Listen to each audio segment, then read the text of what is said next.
"Get off my land." Henry Carver's voice came out low and dangerous, the kind of tone that had sent hired hands packing without so much as a second glance. He stood at the edge of his porch, broad shoulders squared against the burning Texas sky, jaw set like hardened iron. His dark eyes locked onto the woman standing at the foot of his steps, and not a muscle in his face softened. Belle Atwood did not move. She held a leather satchel in one hand and a folded ledger page in the other, and her green eyes were steady as the horizon behind her. Dust swirled around her boots. The July heat of 1882 pressed down on both of them like a physical weight. "Mr. Carver," she said, her voice perfectly composed, "your south pasture is going to be dead in 3 weeks." The words landed like stones thrown at glass. Henry came down one step, his jaw tightening. "I told you I don't need your opinion on how to run my ranch." "You told me that yesterday," Belle said, "and the day before, but you hired me to manage your accounts, and your accounts tell me something your pride refuses to admit. You have been diverting water from the wrong source for 60 days. The clay sediment from the Harrow Creek tributary is clogging your irrigation channels. Your grass isn't dying from drought, Mr. Carver. It's being poisoned by the very water you're feeding it." Something flickered behind his eyes, a flash of something she could not quite name, not anger, not quite. "You got all that from a ledger." "I got all that from a ledger, from a conversation with your former foreman before he left your employ, and from 3 hours I spent walking your south pasture at dawn this morning while you were still asleep." Henry stared at her. The vein at the side of his neck pulsed once. "You walked my land without permission. Your livelihood was dying," she said simply. Someone had to look. The silence between them stretched out taut as a wire about to snap. The ranch behind her was grand in the way that only Texas ranches could be grand, wide and endlessly reaching, the kind of place that had taken a man years to build and could be taken by nature in a single ruthless season. The Double C Ranch. Henry Carver's entire life spread across 4,000 acres of Texas hill country, and right now, every single acre of it rested on the edge of a blade. He turned and went back through his front door without another word. Belle Atwood stood in the dust for a long moment, breathed in, and then followed him inside anyway. It had begun 6 weeks earlier, in the town of Harrow Creek, Texas, when a woman on a stagecoach decided that a job was a job even when the man offering it looked at her like she was a mistake. Belle Atwood had arrived in Harrow Creek on the 11th of June, 1882, with $42, a recommendation letter from the First National Bank of San Antonio, and a reputation that had preceded her by exactly half a day. Word traveled fast in small Texas towns, and word of a woman who could read financial columns the way a preacher reads scripture had already reached the local businessman before her stagecoach had even rattled to a stop outside the general store. She was 27 years old. She had spent 5 years in San Antonio working as a bookkeeper, an accounts manager for a cattle brokerage firm run by a man named Elias Drummond, who had been brilliant with cattle and terrible with numbers. Belle had kept that business from collapsing 4 separate times. When Drummond finally sold the business and retired to his daughter's home in Galveston, he had written Belle a letter of recommendation so fulsome that several people in Harrow Creek assumed he must have been in love with her. He had not been. He had simply understood the value of competence. Belle had come to Harrow Creek because her older sister, Clara, had married a pharmacist named Tom Reeves and settled there 2 years prior. Belle needed a new position and a new town after San Antonio, and Clara had written about the boom in the hill country cattle trade and the desperate shortage of anyone who could balance a set of books without losing a month's profit in the rounding. She had not expected Henry Carver. The Double C Ranch was the largest operation in the county. Everyone in Harrow Creek knew Henry Carver's name, and most of them said it with a particular mix of respect and wariness, the way you might speak about a beautiful storm. He had built the ranch himself over 12 years, starting at 20 with $100 and a stubborn refusal to fail. He was 32 now, dark-haired and broad through the chest, with hands that showed every year of hard work and eyes that missed nothing. He ran his ranch with an efficiency that his competitors envied, and he had done it almost entirely alone. He had been married once. His wife, a woman named Grace, had died 4 years ago of a fever that swept through the county in the spring of 1878. He did not speak of her. People in town spoke of her quietly, with gentle eyes, the way you speak of someone whose absence left a wound that never quite closed. Henry Carver had turned to his land after that loss. He had pushed himself into it with the kind of driven intensity that either builds empires or breaks men. In his case, it had done both. His previous accounts manager, a man named Silas Greer, had left his employ in April under circumstances that nobody in town seemed willing to explain fully. When Belle arrived in June and inquired about available work, the bank manager, a careful man named Mr. Aldous Fitch, had told her with a slightly pained expression that Henry Carver was in desperate need of someone to manage his accounts, but that he was, and here Fitch had paused to choose his words, resistant to outside assistance. Belle had asked to be introduced anyway. The first meeting had been brief and uncomfortable. Henry had looked at her letter of recommendation, looked at her, and said, with the kind of flat certainty that brooked no argument, that he had never employed a woman in a professional capacity and did not intend to start. Belle had asked if he had reviewed his irrigation cost projections recently. He had told her that was none of her concern. She had told him, with complete calm, that the cost projections she had seen in the bank's public filings suggested he was overspending on the Harrow Creek water lease by approximately 40%, and that his current grazing rotation was going to exhaust his southern pasture by early fall. Henry had stood up and ended the meeting. Belle had thanked him for his time, walked out, and spent the afternoon with Mr. Fitch going over what public records she could access regarding the Double C's financial position. What she found made her uneasy. The numbers were not catastrophic yet, but they were trending in a direction that had a cliff at the end of it. 3 days later, Henry Carver had appeared at the door of Clara and Tom Reeves's house at 7 in the morning and asked, with visible difficulty, if Miss Atwood would be willing to come and assess his accounts on a temporary consulting basis. He had named a rate that was reasonable without being generous. Belle had said yes. She had understood from the first moment she walked into his office that he did not want her there. He tolerated her presence with the tight-jawed patience of a man enduring something necessary and unpleasant. He answered her questions in as few words as possible. He did not offer opinions or explanations. He placed the relevant ledgers on the desk each morning and was not in the room when she arrived. Belle did not take it personally. She had spent 5 years working for and alongside men who believed that numbers were a male domain, and she had learned that the fastest way to change that belief was not to argue it, but to simply be right, consistently and undeniably, until the belief had no rational ground left to stand on. She was right about the grazing rotation. She identified the problem in her first week and presented it in writing to Henry. He read the report without expression and implemented 2 of her 3 recommendations. He did not thank her. She was right about the overhead costs on his northern feed contracts, which she restructured to save him nearly $100 a month.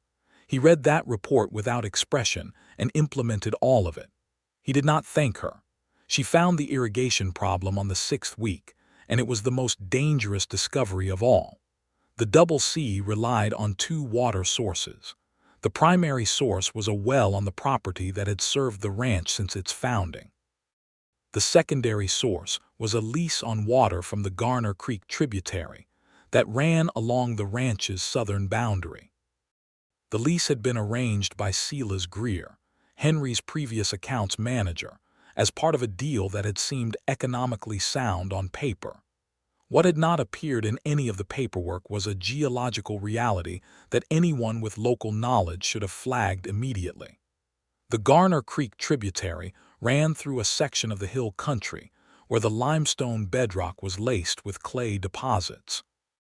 During the summer months, when the creek ran slower, those clay deposits suspended in the water at concentrations that were harmless to cattle drinking directly but catastrophic when that same water was run through irrigation channels onto established grassland. The clay coated the soil's surface over time, reducing permeability, suffocating the root systems of the grasses from below. Belle had understood the numbers before she understood the mechanism. The South pasture productivity records showed a slow but consistent decline beginning in August of the previous year, almost exactly when Silas Greer had switched the irrigation schedule to rely more heavily on the Garner Creek water. She had gone looking for the cause, and the cause had led her down to the pasture at dawn with her boots gathering dew and her mind working through it in the quiet before the ranch woke up. She had seen the discoloration at the channel ends. She had crouched and rubbed the soil between her fingers and felt the slick, dense texture that did not belong in healthy Texas hill country earth. She had walked the full perimeter of the South pasture and mapped what she found in her notebook with careful, precise sketches. And then she had gone to find Henry Carver. He had told her to get off his land. And now she was inside his house anyway. Henry's office was a spare room off the main hall, dominated by a heavy oak desk buried under papers and a single window that faced the South pasture. Belle placed her ledger pages on the desk with measured care and unfolded the sketched map she had made that morning. Henry stood on the other side of the desk with his arms crossed, watching her with an expression she was beginning to recognize as his version of paying attention. "This is the pasture boundary," she said, pointing to the map. "These marks indicate where I found clay sediment concentration in the topsoil. You can see the pattern. It follows the irrigation channel lines exactly. It is not random and it is not drought. If you walk out there right now and look at your grass near the channel endpoints, you will see it yellowing in stripes that match these lines." Henry said nothing for a long moment. Then he walked to the window and looked out at the South pasture. She watched him look. She watched the tension in his back shift in some way she could not quite define. "How long until it's irreversible?" he asked. 3 to 4 weeks if the irrigation continues. If you stop the Garner Creek water today and switch back entirely to your well and let the pasture rest for the remainder of the summer, the soil should recover before the fall planting window. But that depends on stopping immediately. Switching fully to the well will cost more. Yes. Approximately $30 more per month through September. But if you lose the South pasture, you lose the winter grazing capacity for your main herd. That is not $30 a month. That is the difference between a profitable year and a year that puts you into debt at the bank. She did not say it brutally. She said it the same way she said everything, directly and clearly, because the facts were what they were and softening them did not change them. Henry turned from the window. He looked at her for a long time, and something was happening behind his eyes that she could not fully read. He was not a man who revealed himself easily. She had understood that from the first day. "Why did Greer set it up this way?" he asked. He knew this country. Belle had been thinking about that question for 3 days. She had not wanted to answer it until she was certain. "I believe," she said carefully, "that Silas Greer had a financial arrangement with the man who holds the water lease on the Garner Creek tributary.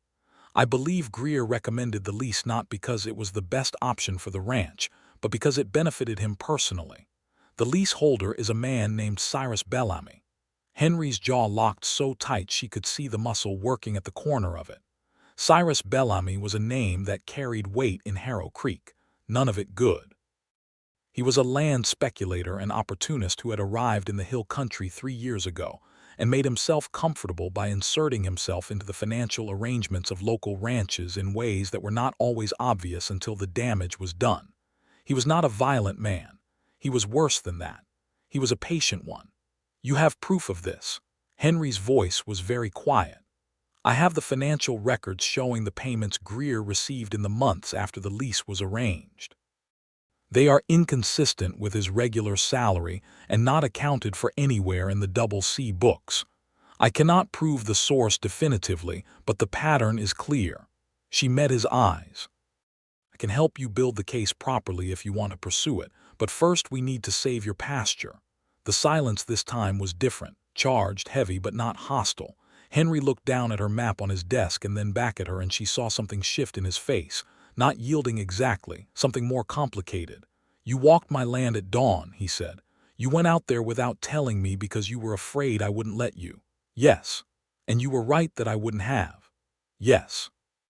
He looked at her for another moment. Then he pulled out the chair behind his desk and sat down in it, and he braced his elbows on the scarred oak surface and pressed his knuckles against his mouth in an attitude she was coming to recognize as his deepest form of concentration. "All right," he said, 2 words, but they carried something in them she had not heard from him before, not just capitulation, something that might, in a different man, have been the beginning of trust. The next 2 weeks were the hardest and most intense Belle had spent since the worst days of the San Antonio brokerage. Henry switched the irrigation immediately that same afternoon, redirecting everything through the primary well system and putting his hands to work on flushing the affected channels. Belle stayed at the ranch rather than making the daily ride back to town, with Henry's tacit permission and Clara's slightly alarmed approval. She set up her working space at the corner of Henry's desk and spent her days on 2 parallel tasks. The first was managing the cash flow adjustment that the increased well costs required, finding savings in other areas of the operation that could offset the difference without cutting into the ranch's core capacity. The second was building the documentation on Silas Greer and Cyrus Bellamy. It was painstaking work. Belle was meticulous by nature, and she understood that a case built on implication and circumstance was worse than no case at all. She needed a thread she could pull cleanly. She found it in a land records filing from the previous autumn, buried in the Harrow Creek courthouse records, that showed Bellamy had sold a parcel of land adjacent to the Garner Creek tributary to a holding company 2 months before the water lease was arranged. The holding company's registration, filed in Austin, listed 2 principals. One was Cyrus Bellamy, the other was Silas Greer. She brought this to Henry on a Wednesday evening, setting the copied filings on the desk in front of him while the sun was going down outside the window and the ranch was quieting into its end-of-day sounds. He read through everything twice. He did not explode, which she had half expected. He was the kind of man whose anger ran cold and deep rather than hot and quick, and she was learning to read the difference. "He set me up," Henry said. "Greer. He arranged the lease to pump money through my operation into his own pocket, knowing what the water would do to my pasture. Over time, yes. The damage was slow enough that it could have been attributed to drought or natural pasture degradation. By the time it became critical, Greer would have had a tidy sum accumulated and would likely have left your employ on some unrelated pretext." "He did leave," Henry said flatly. "April said he had family in Oklahoma." Belle did not say anything. She watched him sit with the reality of it. "If you hadn't found this," he said, "the pasture would have been degraded past recovery by fall. The herd would have needed emergency supplemental feed through winter, which at the scale of your operation would have cost significantly more than your current operating reserves. You would have been forced to borrow against the property." Henry leaned back in his chair and looked at the ceiling. "And Bellamy would have been waiting to buy the debt.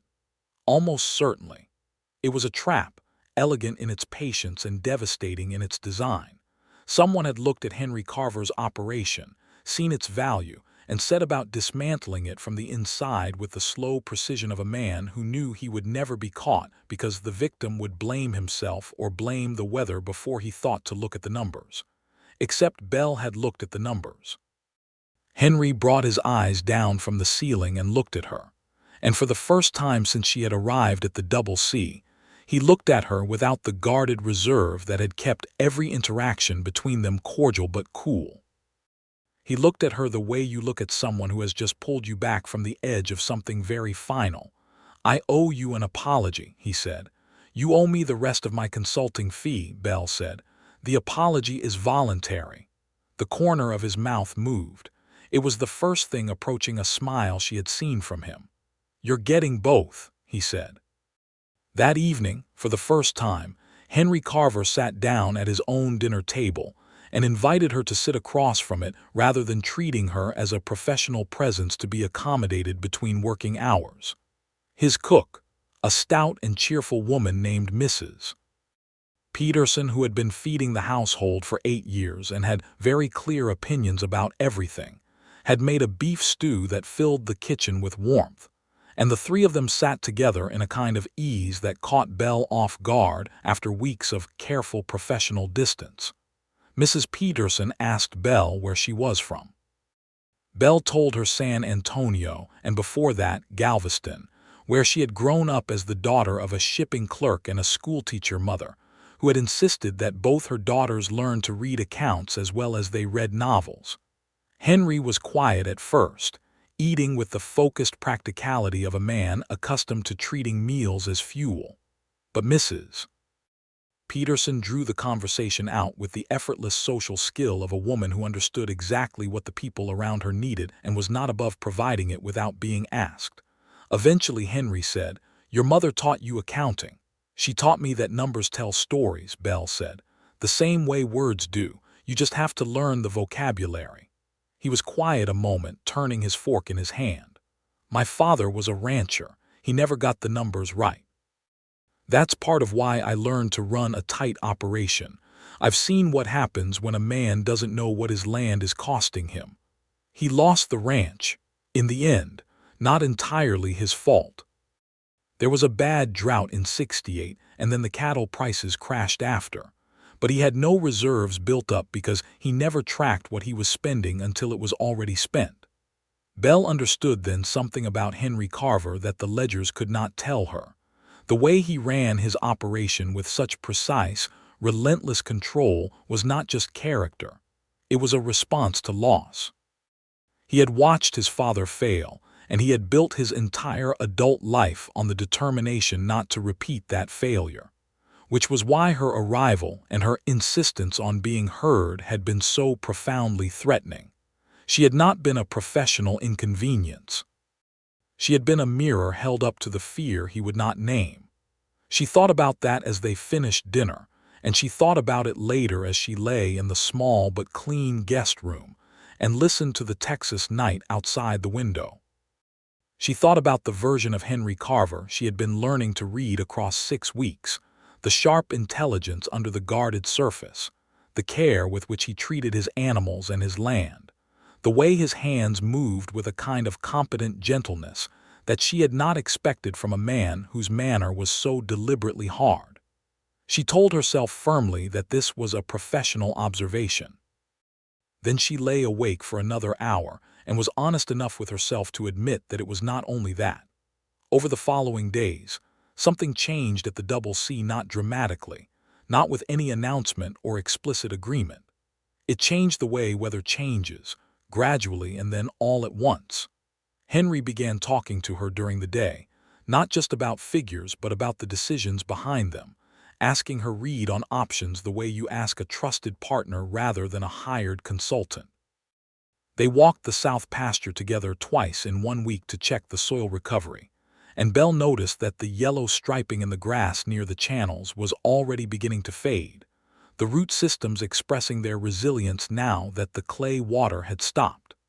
Henry would crouch beside her when she crouched to examine the soil, and their shoulders were sometimes close enough that she was acutely aware of the warmth of him in the dry morning air.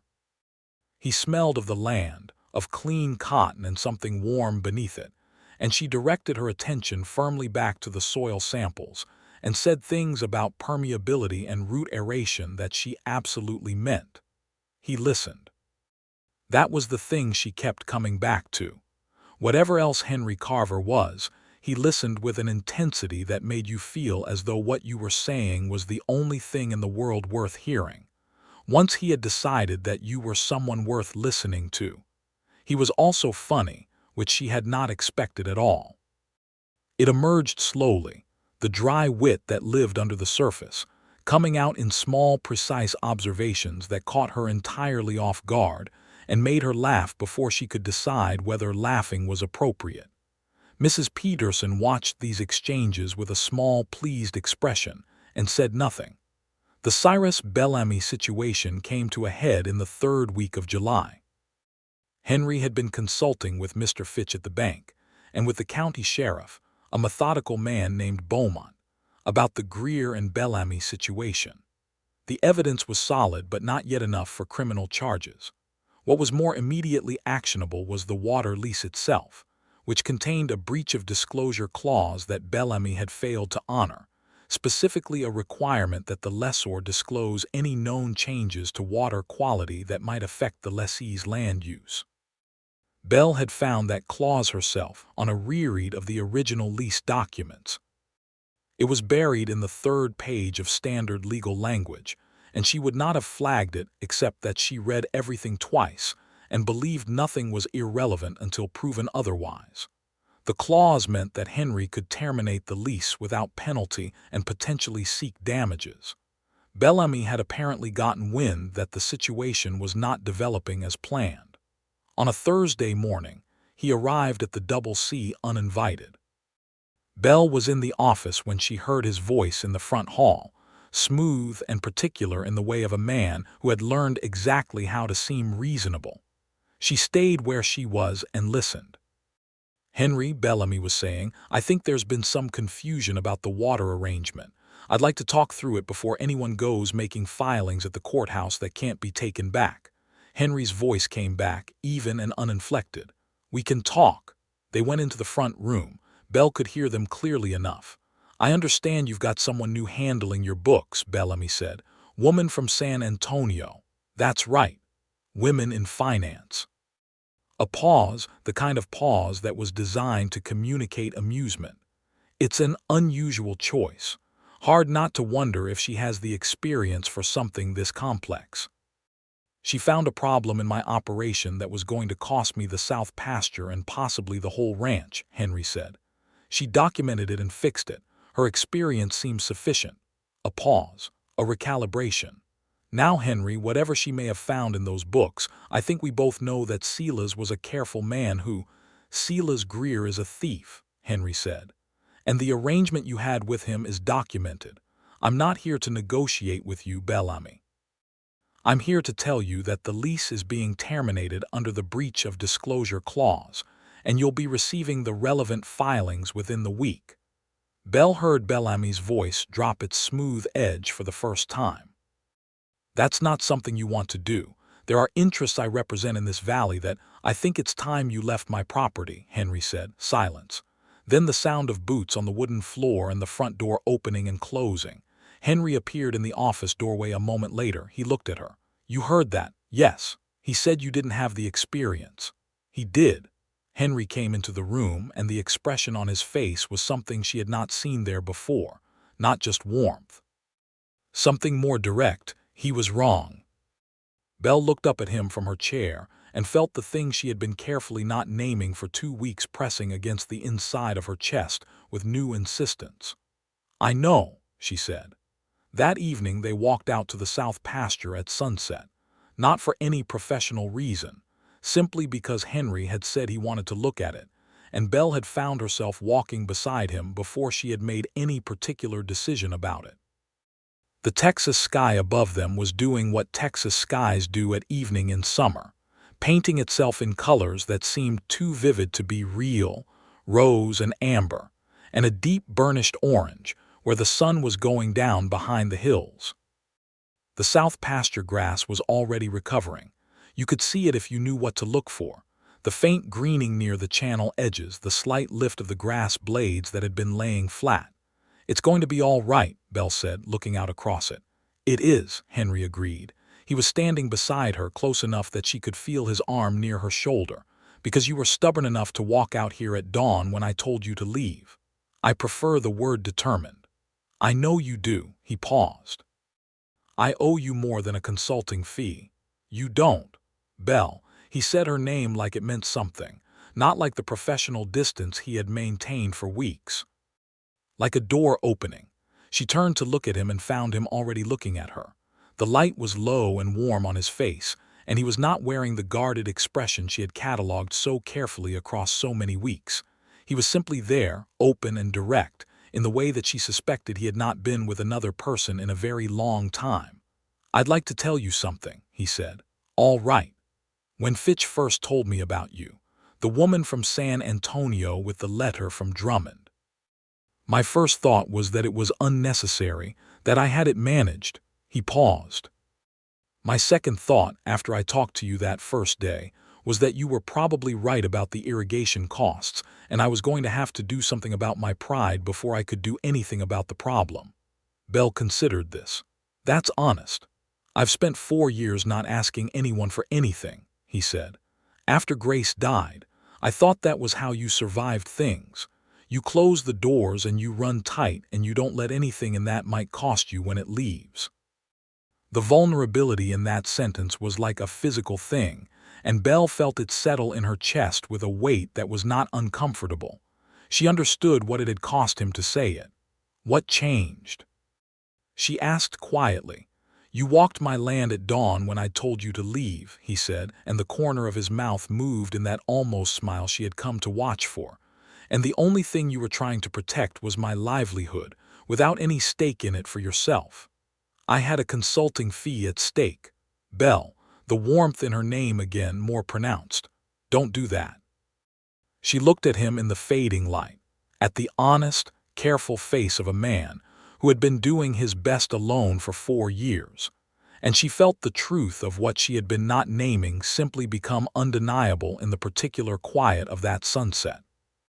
"I came out here at dawn," she said, "because I couldn't sleep thinking about your grass dying and the fact that I knew how to stop it and you wouldn't let me tell you. Did you know then that I cared about more than your grass?" She looked out at the pasture for a moment and then back at him. "I think I knew somewhere around the 3rd week, when you listened to the grazing rotation report without arguing and then implemented it all without telling me you were going to. I thought, there is a man who does the right thing even when it costs him his pride. That is a rare thing." Henry looked at her for a long moment, and then he reached out and took her hand, not urgently, not dramatically, but with a slow and deliberate care that said he was very certain about what he was doing and intended to be certain about it. Belle's heart turned over in her chest like a caught breath. "I'd like to court you properly," he said, "if you're willing." She looked at his hand around hers and thought about all the ways she could make a measured observation about professional complications and timing, and the fact that her consulting arrangement was not yet complete. She thought about these things for approximately 4 seconds. "Yes," she said. Henry Carver smiled at her then, a full, open smile that changed his face entirely, and Belle thought that she would happily spend a considerable number of years earning the sight of that smile. They stood together in the fading Texas light until the stars appeared, which in the hill country of Texas appeared in extravagant numbers as though the sky was trying to demonstrate something. And they talked the way 2 people talk when they are just beginning to let each other in, carefully at first and then with increasing ease, exchanging pieces of themselves like gifts they had been saving for the right moment. She told him about her mother, who had died 2 years ago and whose death had made San Antonio feel too empty to stay in. He told her about his father, who had lived long enough to see the Double C established and had died of a stroke in 1880, proud and at peace. She told him about the first time she had identified a fraudulent contract at the Drummond brokerage at the age of 22, and the satisfaction it had given her, the deep specific pleasure of a pattern made visible.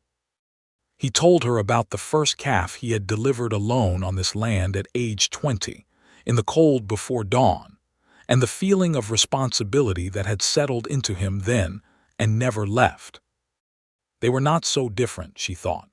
2 people who had found their shape through work and loss and the stubborn refusal to let either destroy them. The weeks that followed were a kind of education in happiness that neither of them had entirely expected. Henry was a deliberate and attentive suitor, which she might have predicted, but the particular texture of it still surprised her. He did not suddenly transform into a different man. He simply became more fully the man he already was. The quality of his attention focused on her as well as on his land. The thoughtfulness that expressed itself in small, precise ways rather than grand gestures. He brought her a book from the Harrow Creek General Store's small selection because she had mentioned in passing that she had wanted to reread it. He arranged for her to have a better chair in the office because he had noticed she was sitting with her shoulders tense. He did not announce these things. He simply did them and let her notice them herself. She loved this about him with a fierceness that startled her. She also loved the arguments. Because Henry Carver was not a man who accepted an opinion simply because it was offered, even from someone he trusted and cared for. And Belle Atwood was not a woman who softened her professional judgment because of personal feeling. They disagreed regularly, and with a vigor that Mrs. Peterson found entertaining, and the ranch hands found slightly alarming until they understood the pattern, which was that both Henry and Belle would argue hard, listen harder, and arrive at a better decision than either had started with.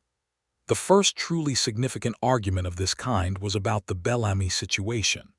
In early August, it became clear that Cyrus Bellamy was not going quietly. The legal filing for the lease termination had gone through without difficulty, and Mr. Fitch at the bank had confirmed that there was enough documentation to bring the matter before the county judge.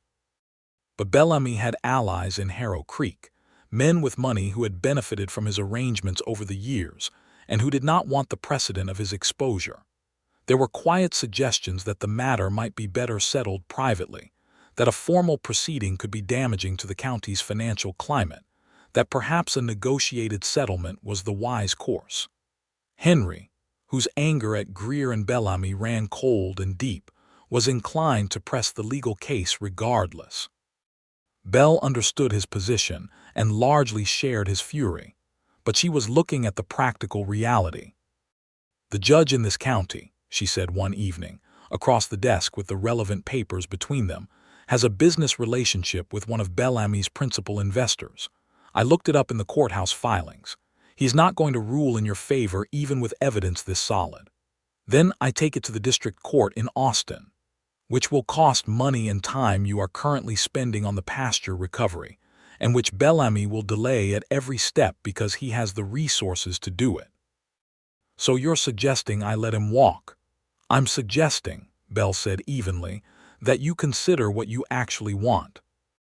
If what you want is Bellamy exposed and discredited, there is a more effective way than a legal proceeding he can stall indefinitely. If what you want is compensation, the lease termination already achieved that.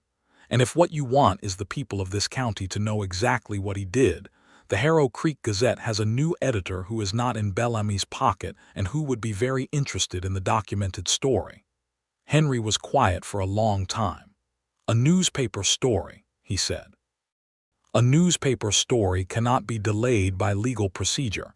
It cannot be suppressed by a judge with a conflict of interest, and it reaches everyone who needs to know. It's not justice." "It is a kind of justice," Belle said. "It is the kind that actually lands." Henry looked at her across the desk.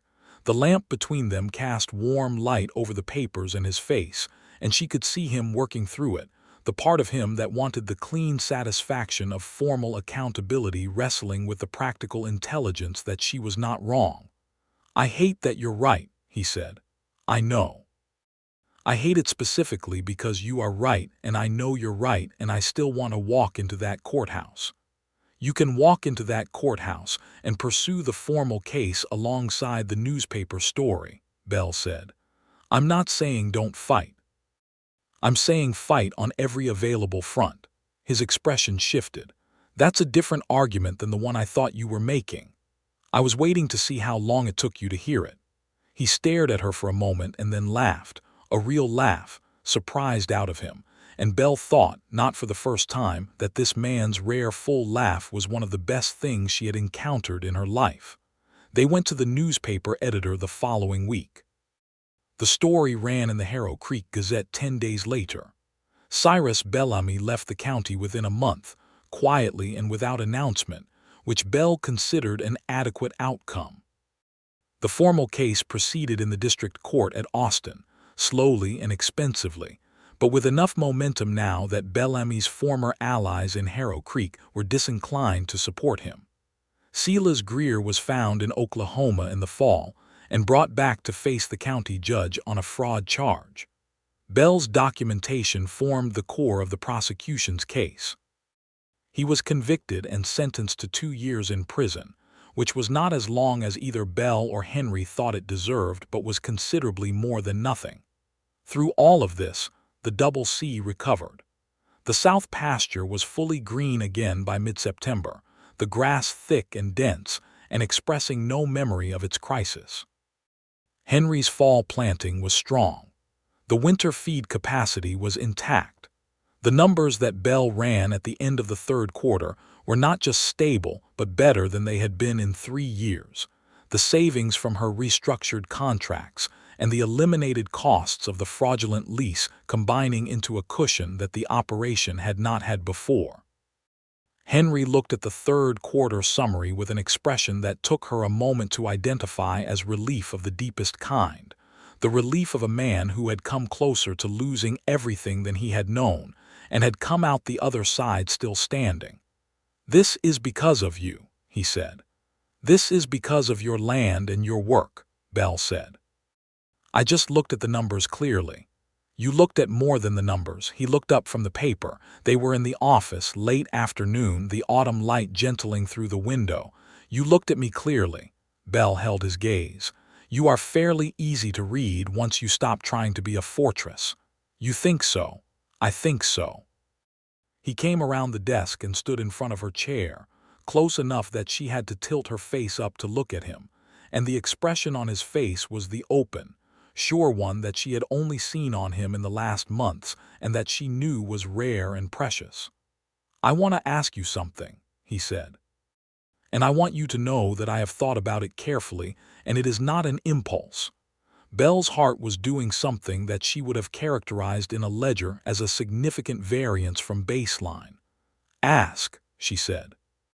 Henry Carver, who did nothing halfway and made every decision with considered weight, reached into his jacket pocket and brought out a simple gold ring with a small turquoise stone, the kind of ring you would find in a good jeweler's shop in San Antonio, delicate and deliberate, and exactly the kind of thing Belle would have chosen herself. "I would like you to stay," he said. "Not as a consultant, not as a visitor. I would like you to build this life with me, if you're willing. I would like to be the man that you choose." Belle looked at the ring in his hand and thought about $42 and a stagecoach and a recommendation letter, and a job with a man who had told her he did not need her opinion. She thought about dawn walks in wet grass and clay between her fingers and a ledger full of hidden betrayal, and a map of striped yellow dying pasture. She thought about the careful way he had taken her hand at sunset, certain and slow. She stood up from the chair. "Yes," she said, "I will stay. I will build this with you." Henry slid the ring onto her finger, and the warmth of his hands around hers was the warmest thing she had felt in years. And when he kissed her, it was the same way he did everything, quiet and sure and wholly present, and Belle Atwood, who had spent 5 years being right about numbers and wrong about ever finding this, thought she might be the luckiest woman in Texas. They were married in November of 1882, in the Harrow Creek church on a bright cold morning, with Clara and Tom Reeves in the front row and Mrs.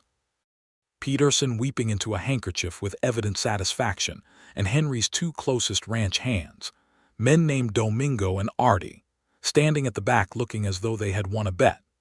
The turquoise ring was joined by a plain gold wedding band, and Belle wore her best dress, a deep green wool that Clara had spent 2 weeks helping her alter, and Henry wore his best suit and looked at Belle walking toward him with an expression that caused the minister to smile before he had said a single word. The wedding dinner was at the Double C, and Mrs. Peterson had cooked with the fury of a woman who had been waiting for this occasion for the better part of 4 months. The kitchen had been producing extraordinary things for 2 days.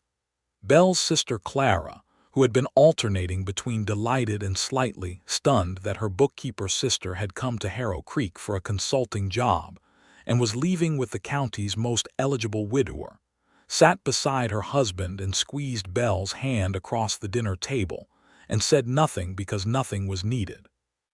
Henry, who had been known for years as a man of few words, gave a wedding dinner toast that was exactly 6 sentences long and contained no sentiment that was not meant and no word that was out of place. Belle sat beside him and listened to it, and then took his hand under the table and held it, and they sat like that through the rest of the dinner in a simple private warmth that was its own kind of declaration. In the months that followed, Belle did not stop being herself, which Henry would not have wanted and she would not have done regardless. She continued to manage the Double C accounts, which was no longer a consulting arrangement, but simply part of how the ranch was run, 2 people with different skills and equal respect building something together.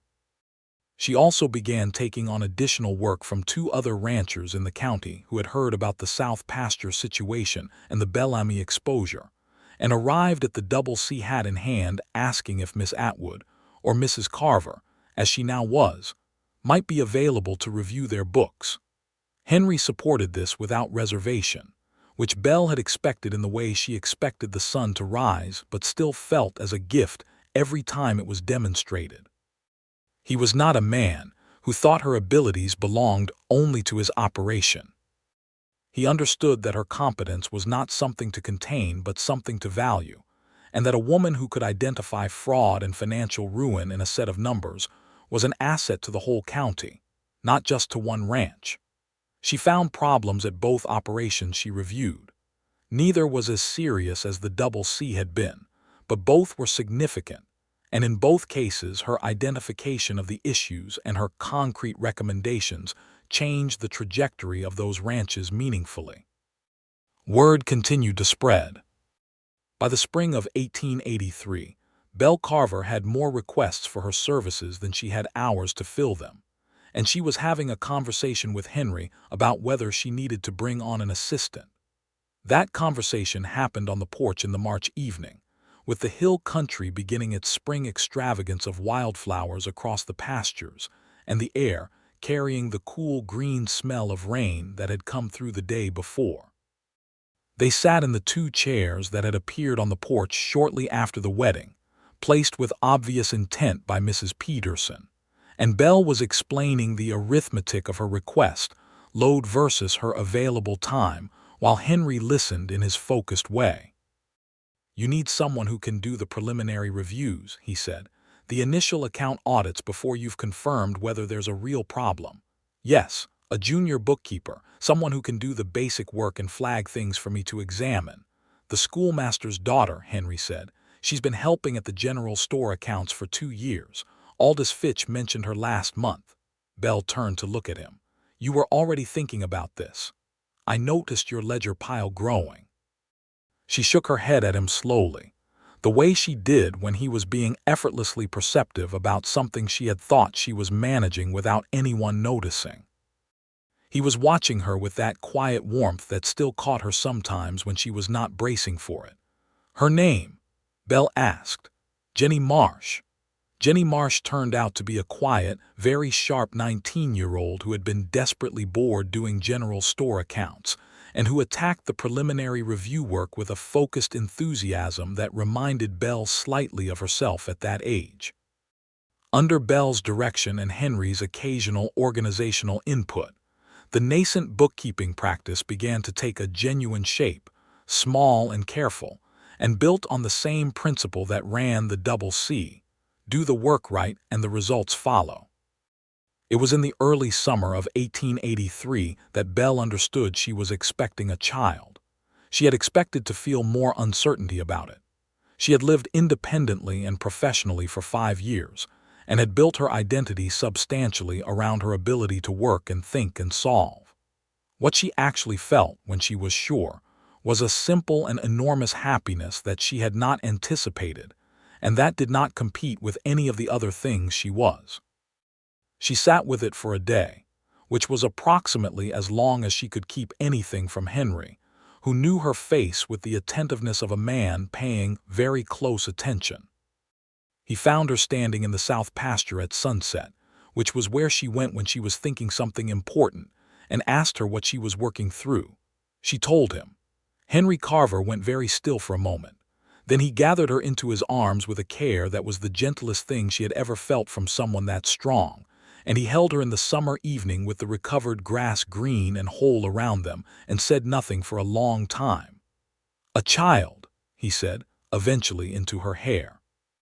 "Come January, if my estimate is right," she said against his shoulder. He pulled back enough to look at her face. His eyes were brighter than she had seen them, and his expression was something open and unguarded and new. "Are you frightened?" he asked. "Not exactly," Belle said. "Are you?" "Yes," he said honestly, "and very glad." She loved him most at moments like this when he answered without armoring himself. "I'm very glad too," she said. They told Mrs. Peterson that evening. The resultant response involved 3 separate exclamations. The production of a celebratory cake from ingredients that should not have been immediately available, and what appeared to be a rehearsed speech that Mrs. Peterson had been preparing for some time. Belle ate the cake and watched Henry try not to be moved and fail, and thought that this house was full of good things. The pregnancy was uncomplicated, which Belle's practical nature had refused to take for granted, but which she was deeply grateful for. She continued her work through the summer and fall, handing more of the preliminary review tasks to Jenny as her energy required and structuring her client visits more efficiently. Henry was attentive without hovering, which was exactly the balance she needed, and which she told him so directly, because being direct was as natural to her as breathing. He took her to see the county doctor in Harrow Creek every month with a punctuality that the doctor, a measured man named Dr. Hollings, found reassuring and Belle found slightly amusing.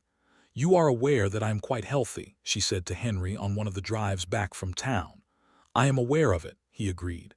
"I am also aware that I want certainty." Dr. Hollings said everything is exactly as it should be. "Yes, he did, and I heard him." A pause. "We will be back next month." Belle looked at his profile, the strong line of jaw and the hands steady on the reins, and the depth of feeling in her chest was a large and familiar warmth. "Yes," she said, "we will." Their son was born on the 14th of January, 1884, in the bedroom of the Double C Ranch house, with Dr. Hollings and Mrs. Peterson in attendance, and Henry sitting outside the bedroom door with the focused stillness of a man who was barely managing not to break his own composure. The moment Dr. Hollings opened the door and told him he had a son and his wife was well, Henry closed his eyes for a moment in a way that was not nothing. He came in and sat beside Belle, who was tired in a deep physical way she had never experienced before, but was entirely herself, alert and present, and he looked at the infant in her arms with an expression that Belle thought she would carry in her memory for the rest of her life. They named him James, after Henry's father. James William Carver, the William for Belle's grandfather, a shipping clerk who had believed in the value of honesty and precision, and had passed that belief to his daughter who had passed it to hers. James Carver was a demanding and lively infant who made his opinions known with considerable force, and seemed to have inherited both his mother's precision and his father's intensity in equal measure. He was the center of the Double C household in a way that reorganized everything around him without apology, and both his parents, who had each built their lives on being entirely competent at their work, discovered that being entirely competent at parenthood was a different skill set learned entirely on the job. Mrs. Peterson was invaluable. She did not say so, because she did not need to. She was simply present and capable and occasionally handed James back to his parents, with the particular expression of a person saying, "This is yours, I am auxiliary." Henry's relationship with his son was a thing Belle watched with quiet delight. The same man who had once managed his entire emotional life by turning to work and closing every door discovered that a small person with his own dark hair and Belle's green eyes could open doors he had not known were there. He was patient with James in the way he was patient with young animals, careful and attentive, reading the signals and responding to them. Belle came into the kitchen one morning in the spring to find Henry sitting with James against his shoulder, talking to him in the low, deliberate voice he used with young colts, explaining the weather and the state of the south pasture, and she had stood in the doorway for a long time not wanting to interrupt it. The Double C in 1884 was a different operation than it had been when Belle arrived 2 years earlier. Not larger, not yet, but more solid, more deliberately structured. The kind of ranch that could absorb a bad season or an unexpected cost because the margins were honestly calculated and the reserves were real. Belle's reorganized contracts and Henry's implementation of the better grazing rotation had created an operation that was resilient in a way that had not existed before. They expanded the herd in the spring. They hired 2 additional hands, bringing the ranch to 5 full-time employees plus Mrs. Peterson, and for the planting seasons, additional temporary labor. Henry's name in the county, which had always carried weight, now carried a different quality of weight, because the story of the Bellamy trap and the exposure had spread and solidified into the kind of reputation that is built not on boasting, but on actual demonstrated survival. People came to Henry for advice about land decisions and water rights. He gave it when he could, and referred them to Belle when the question was financial. Belle had by this point formalized the bookkeeping practice enough that Jenny Marsh was working 4 days a week, and Belle was managing 8 clients alongside the Double C's own accounts. She had spoken with Aldous Fitch at the bank about the possibility of establishing a formal accounting office in Harrow Creek, with proper premises. Fitch, who had watched the arc of events with the satisfaction of a man who had made a good introduction in difficult circumstances, was enthusiastically supportive. The accounting office opened in September of 1884 in a small but appropriate space on the main street of Harrow Creek, with a painted sign on the window that read B. Carver and Associates, Financial Management and Accounts. It was not the first business office in Harrow Creek owned and operated by a woman. There was a seamstress shop run by a woman named Mrs. Halloran, and a boarding house operated by the widow Prout. But it was the first financial office, and it caused exactly the amount of quiet discussion that Belle had anticipated and was entirely prepared for. The discussion settled down when the results were visible, which they were within the first 3 months.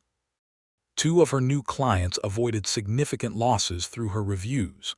One found a billing fraud in his supply contracts that she documented, and he recovered damages from.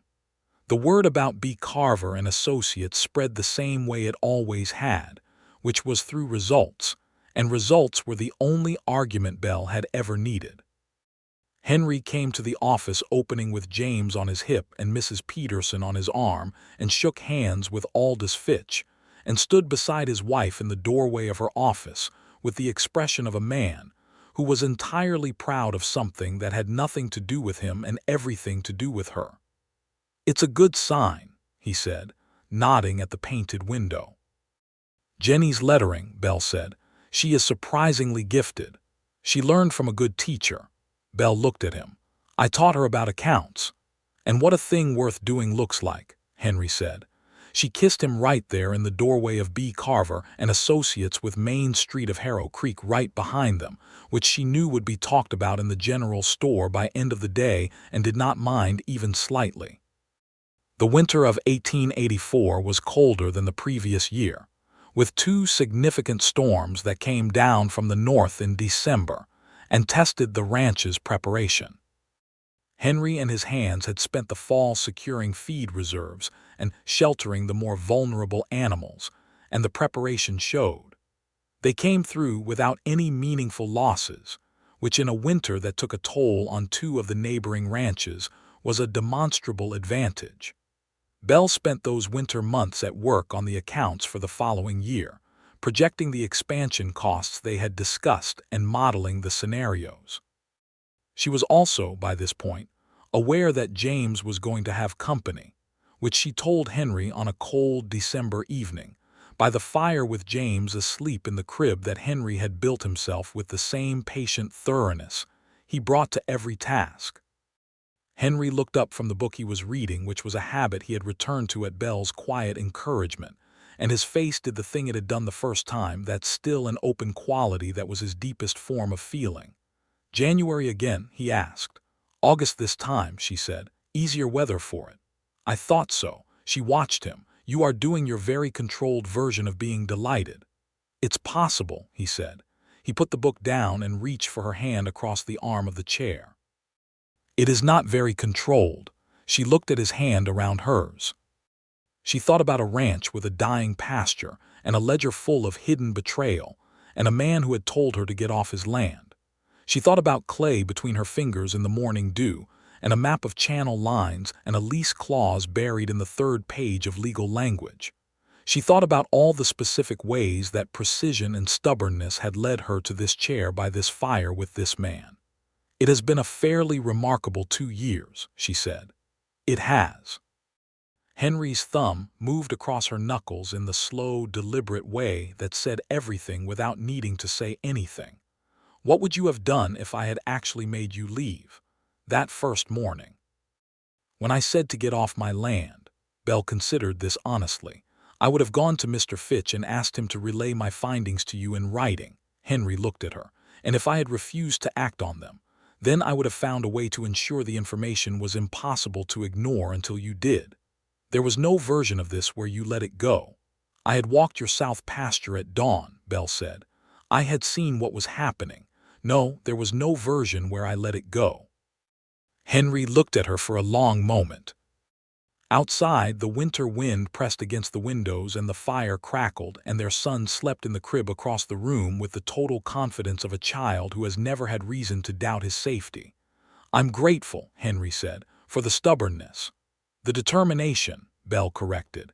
His smile, full and open, was still one of the best things she had ever seen. "The determination," he agreed. Their second child, a daughter they named Ruth after Belle's mother, arrived in the first week of August 1885, in the same bedroom in the same ranch house with the same doctor, and the same Mrs. Peterson in attendance. Ruth was smaller than James had been and noisier from the first minute, a combination that Dr. Hollings described as entirely vigorous and healthy, and which Henry received with the same deep composed relief he had felt the first time, a relief that Belle understood was not less with repetition, but differently textured, weighted with the knowledge of what could happen, and the gratitude for what had not. James, who was 18 months old and walking, and into everything with a focused, investigative energy that required constant supervision, received his sister with the honest neutrality of a small person who has not yet decided what to think about this new development. He stood beside his mother's bed and looked at the wrapped bundle in her arms, and then looked at his father, and then looked back at the bundle. "That," Henry said to his son, with the solemn precision he used when speaking to him about important things, "is your sister." James reached out one careful finger and touched Ruth's cheek with the concentrated gentleness of a child operating at the edge of his understanding, and Ruth's face scrunched and then smoothed, and James looked up at Belle with an expression that was wondering and slightly uncertain. "You'll learn each other," Belle told him, with the same certainty she applied to everything she knew to be true. By the summer of 1886, the Double C had become what Henry had worked toward for 12 years, a fully functioning, financially sound, forward-looking operation. The herd had expanded by a third. A second bunkhouse had been built to accommodate the additional hands. The south pasture, fully recovered and now managed under the rotation schedule Belle had recommended 3 years ago, was the most productive grazing land on the property. Belle's accounting office had expanded to occupy a larger space on Main Street, with Jenny Marsh now operating as a full partner under the revised name Carver and Marsh Financial Management. Belle's client list had grown to 14, encompassing ranches, the town's pharmacy and the general store, and with a satisfying circularity, the First National Bank of Harrow Creek itself, which had engaged her to review its own internal accounts after Aldous Fitch retired, and the new bank manager recognized that competence is competence regardless of the name on the door. The injustice of it was not lost on Belle. The way that competence in a woman had to prove itself more completely and more persistently than competence in a man simply to earn the same consideration. She talked about it with Clara over the kitchen table in the Reeves house, and with Jenny Marsh, who was building her own reputation with the same steady accumulation of right answers, and occasionally with Henry, who listened with his full attention and the particular quality of understanding that belongs to a person who has both witnessed and participated in an injustice, and is honest enough to reckon with their own part in it. "I told you to leave," he said once, on the same porch in the summer evening, with James and Ruth playing in the yard and the hill country light doing its evening performance. "Not because you were wrong, because you were right and I wasn't ready to hear it." "That is something I think about." "What do you do with it?" Belle asked. "I try to hear things before I'm ready," he said. "It is not always easy. I think it is the correct direction." This was one of the things she had come to love most about him, the willingness to stay honest about the places where he had fallen short and to do the internal work of changing them without requiring credit for it. He was not a perfect man.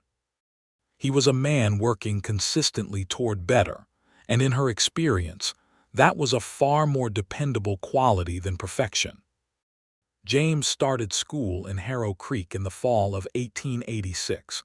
Walking into the schoolhouse with the determined independence of a child who has grown up on a working ranch and regards most new situations as interesting rather than frightening. He was his mother's son in his precision and his father's son in his stubbornness, and his teacher, a young woman from Tennessee named Miss Floyd, sent home a note after the first week saying that James Carver had opinions about everything and expressed them clearly, which she said with such obvious amusement that both Henry and Belle understood it was a compliment. Ruth, who was not yet 2, was conducting her own thorough investigation of the double C from the height of her father's shoulder, which was her preferred vantage point, and from which she narrated her observations in a stream of determined sound that had not yet resolved into words, but had no shortage of emphasis. In the evening of a September day in 1886, Belle and Henry sat on their porch and watched the stars come out over the hill country. James had been put to bed after considerable negotiation about the precise number of stories owed to him. Ruth was asleep with the immediate complete surrender of a child who runs out of energy like a candle reaching the end of its wick. Mrs. Peterson was in her room with her knitting and her evident satisfaction. Belle's accounting ledger was inside on the desk, completed for the day. Henry's ranch books were stacked beside hers in the way they had been for years, 2 lives that ran alongside and into each other without dissolving into sameness.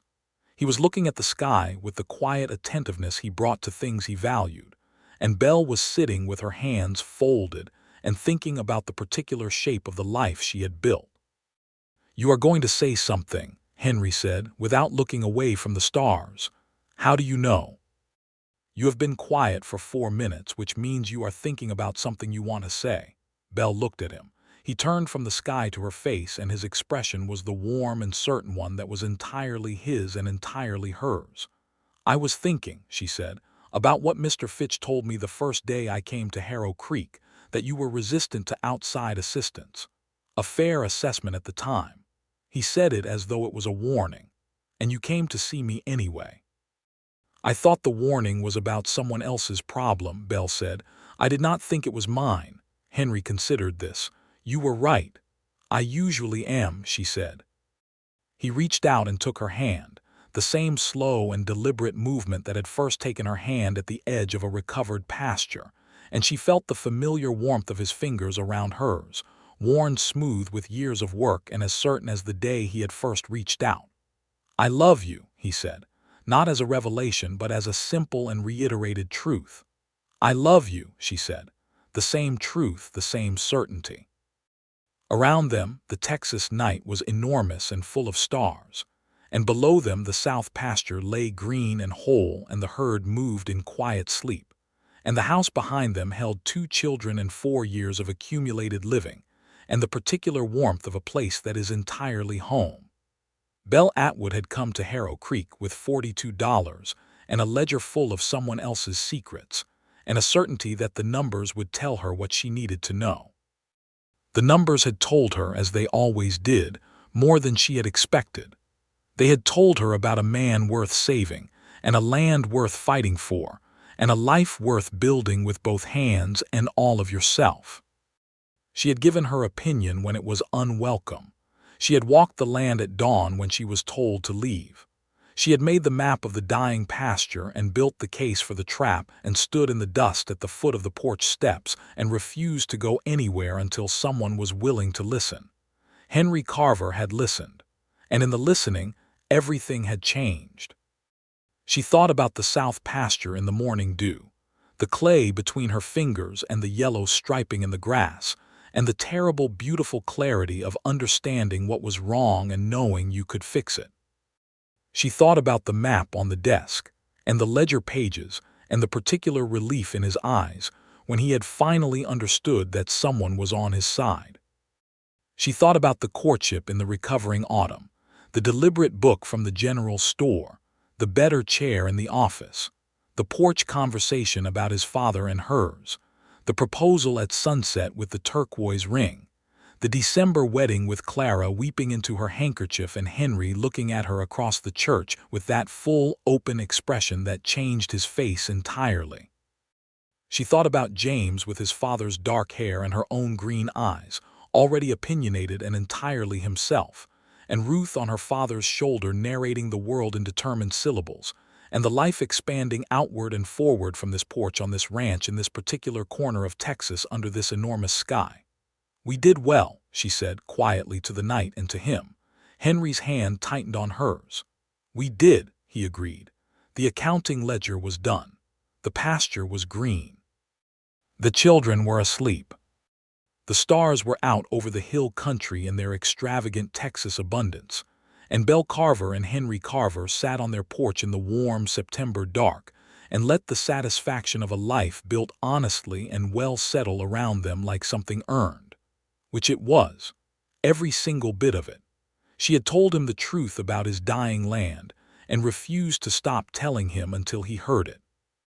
He had heard it and acted on it and trusted her and built with her and loved her in the clear and certain way of a man who knows what he has.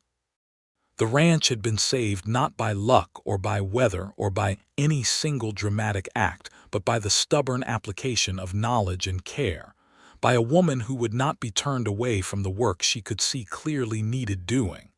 In the morning there would be more work. There always was.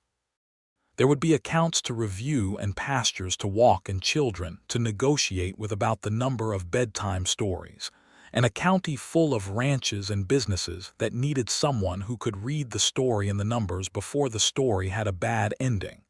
But tonight, there was this. The porch in the hand and the stars and the recovered land lying quiet around them, and the life they had made together out of stubbornness and honesty, and the willingness to listen, spreading out before them still, full of everything that was yet to come.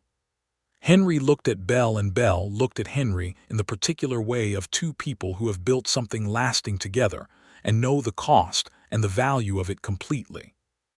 And the stars came out over the hill country of Texas, uncountable and brilliant, and the Double C Ranch lay whole and sleeping around them, and everything that had almost been lost was more fully found than it had ever been before.